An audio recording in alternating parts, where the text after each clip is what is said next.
Mhm. Hello, I'm Dr. Bishop, and I'm honored to read chapter 21 of Charlotte's Web. Chapter 21, last day. Charlotte and Wilbur were alone. The families had gone to look for Fern. Templeton was asleep. Wilbur lay resting after this excitement and strain of the ceremony. His medal still hung from his neck. By looking out of the corner of his eye, he could see it. "Charlotte," said Wilbur after a while, "why are you so quiet?" "I like to sit still," she said. "I've always been rather quiet."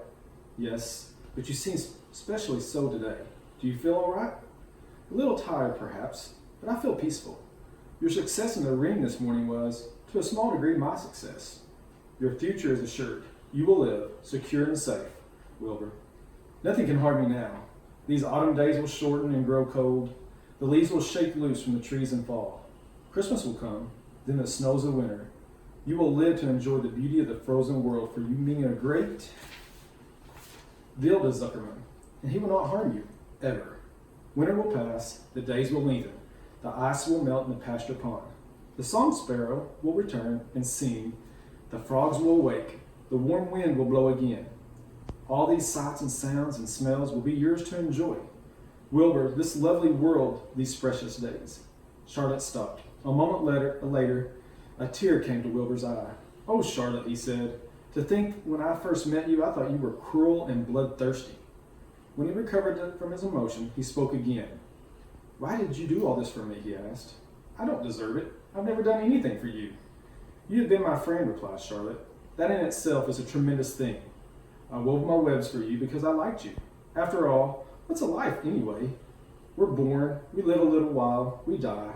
A spider's life can't help being something of a mess, with all this trapping and eating flies. By helping you, perhaps I was trying to lift up my little life a trifle. Heaven knows anyone's life can stand a little of that." "Well," said Wilbur, "I'm no good at making speeches. I haven't got your gift for words, but you have saved me, Charlotte, and I would gladly give my life for you. I really would." "I'm sure you would, and I thank you for your generous statements." "Charlotte," said Wilbur, "we're all going home today. The fair is almost over. Won't it be wonderful to be back home in the barn cellar again with the sheep and the geese? Aren't you anxious to get home?" For a moment, Charlotte said nothing. Then she spoke in a voice so low Wilbur could hardly hear the words. "I will not be going back to the barn," she said. Wilbur leapt to his feet. "Not going back?" he cried. "Charlotte, what are you talking about?" "I'm done for," she replied. "In a day or two, I'll be dead. I haven't enough strength enough to climb down into the crate.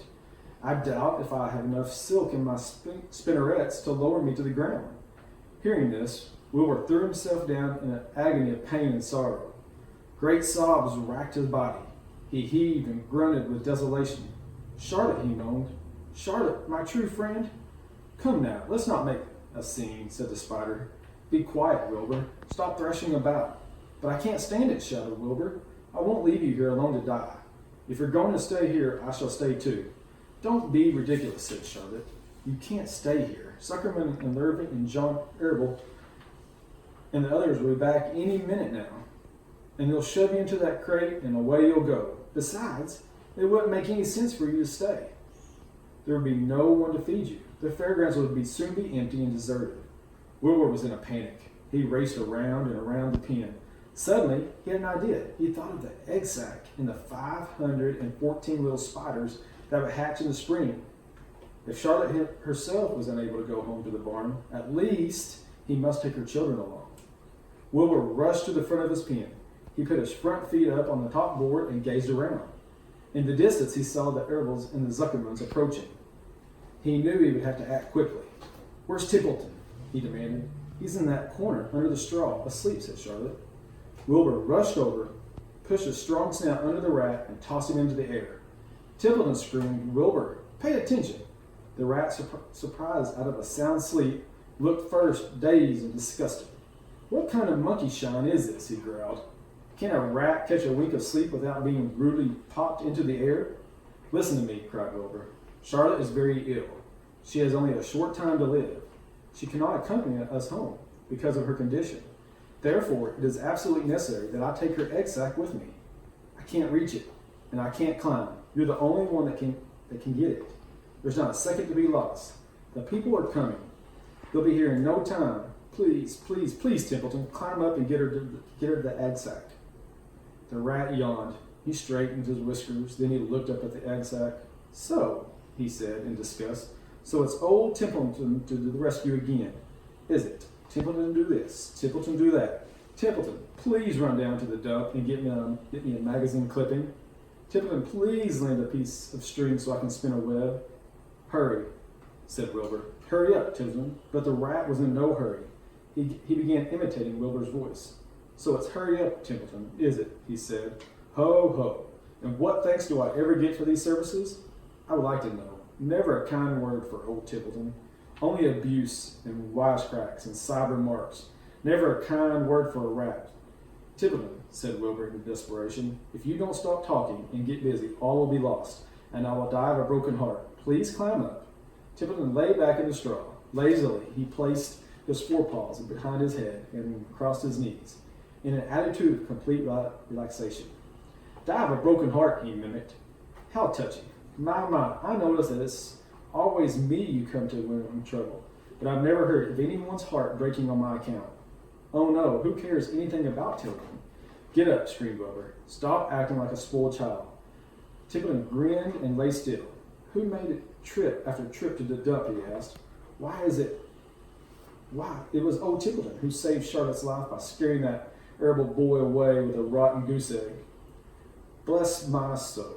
I believe it was old Templeton who bit your tail and got you back on your feet this morning after you had fainted in front of the crowd. Old Templeton, has it ever occurred to you that I'm sick of running errands and doing favors? What do you think I am? Anyway, a rat of all works? Wilbur was desperate. The people were coming, and the rat was failing him. Suddenly he remembered Templeton's fondness for food. Templeton, he said, I will make you solemn promise. Get Charlotte's egg sack for me, and from now on I'll let you eat first, or Larry slops me. I will let you have your choice of everything in the trough, and I won't touch a thing until you're through. The rat sat up. You mean that? He said, I promise. I cross my heart. All right, it's a deal, said the rat. He walked to the wall and started to climb. His stomach was swollen from last night's gorge. Groaning and complaining, he pulled himself slowly to the ceiling. He crept along till he reached the egg sack. Charlotte moved aside for him. She was dying, but she still had enough strength, enough to move a little. Then Templeton bared his long, ugly teeth and began snipping the threads that fastened the sack to the ceiling. Wilbur watched from below. Use extreme care, he said. I don't want a single one of those eggs harmed. Thiddicks in my mouth, complained the rat. It's worse than caramel candy. But Templeton worked away at the job and managed to cut the sack adrift and carry it to the ground, where he dropped it in front of Wilbur. Wilbur heaved a great sigh of relief. Thank you, Templeton, he said. I will never forget this as long as I live. Neither will I, said the rat, picking his teeth. I feel as though I'd eaten a spool of thread. But home we go. Templeton crept into the crate and buried himself in the straw. He got out of sight just in time. Lurvely and John Arable and Mr. Zuckerman came along at that moment, followed by Miss Arable and Miss Zuckerman and Avery and Fern. Wilbur had already decided how he would carry the egg sack. There was only one way possible. He carefully took a bundle in his mouth and held it there on top of his tongue. He remembered what Charlotte had told him, that the sack was waterproof and strong. It felt funny on his tongue and made him drool a bit. And of course he couldn't say a thing. But as he was being shoved into the crate, he looked up at Charlotte and gave her a wink. She knew he was saying goodbye in the only way he could, and she knew her children were safe. Goodbye, she whispered. Then she summoned all her strength and waved one of her front legs at him. She never moved again.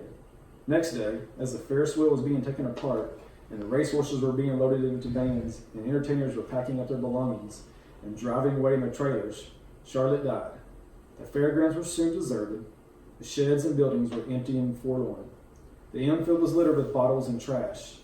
Nobody, of the hundreds of people that had visited the fair, knew that a gray spider had played the most important part of it all. No one was with her when she died.